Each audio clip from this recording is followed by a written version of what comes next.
अस्सलाम वालेकुम बच्चों। Chapter number 6 financial planning. What is the financial planning? Financial planning जो रहता है वो हमारा जो इनकम रहता है, जो हम जो कमाते हैं या हमारा कुछ आवक चालू होती है तो उस पैसों से हम स्पेंड करते हैं, हम खर्च करते हैं। फिर उसको खर्च करने के बाद जो हमारा पैसा बचता है उसको सेव करते हैं। सेव करने के बाद उसे इन्वेस्ट करते फॉर फ्यूचर। इसे हम कहते हैं एक फाइनेंशियल प्लानिंग। ये एक प्लानिंग होती है जो हम करते हैं, हर इंसान करता है हमारी फैमिली के लिए, अपनी फैमिली के लिए, और सोचता है कि हमें किस प्रकार हमारा इनकम सेव करना है। ठीक है, इसका जो फॉर्मूला है बच्चों वो ये है, फॉर्मूला फॉर सेविंग्स। सेविंग का फॉर्मूला ये है, saving is equals to invest. अपना जो इनकम है उसको हम माइनस कर देंगे हमारे एक्सपेंडिचर से। एक्सपेंडिचर का मतलब क्या होता है बच्चों? जो हम खर्च करते हैं उसे हम कहते हैं एक्सपेंडिचर, यानी कि रोज़मर्रा का जो खर्चा रहता है हमारा। अब रोज़मर्रा का खर्चा क्या रहता है हमारा? वो जो रहता है प्राइमरी नेसेसिटीज़, जो ज़रूरत की चीज़ें रहती है। ठीक है, मैं आपको बताऊंगी प्राइमरी नेसेसिटीज़ हमारी क्या क्या है। और सेविंग को हम क्या करते हैं बच्चों? सेविंग जो हमारा पैसा बचता है वो हम कहीं और इन्वेस्ट करते हैं फॉर आवर फ्यूचर।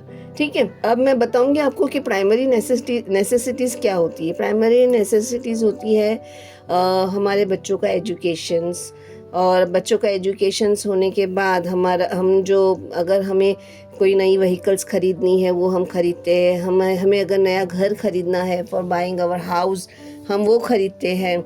ठीक है बच्चे, और हमारी जो अदर रिक्वायरमेंट्स है जैसे घर का खर्चा है, लाइट बिल है, गैस का बाटला है, ये सब चीज़ें जो है हमारी प्राइमरी नेसेसिटीज़ में आ जाती है। ठीक है, इसे प्राइमरी नेसेसिटीज़ को हम और एक तरीके से बोल सकते हैं कि ये सब चीज़ें जो रहती है वो प्रेडिक्टेबल रहती है। यानी हम सोच समझ के रखते हैं कि हमारा इतना खर्चा, ये महीने में इतना खर्चा होगा, ये हमारी प्लानिंग रहती है।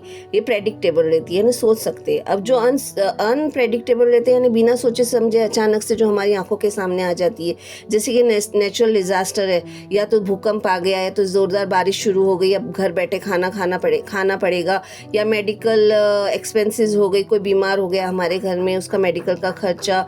फिर या तो फिर लॉस ड्यू टू एक्सीडेंट्स, हमारे कोई एक्सीडेंट हो गया, दुर्घटना हो गई। फिर या तो फिर सडन डेथ।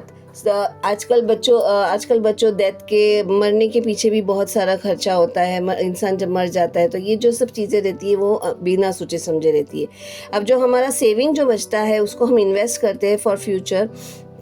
हम कहाँ पर इन्वेस्ट करते हैं? या तो बैंक में डालते हैं, या तो फिर कोई बिजनेस में लगा देते हैं। बैंक में, एफडी में, या म्यूचुअल फंड्स में डालते हैं, हमारे नेक्स्ट जनरेशन के लिए या हमारे बुढ़ापे के लिए काम आता है। Thank you.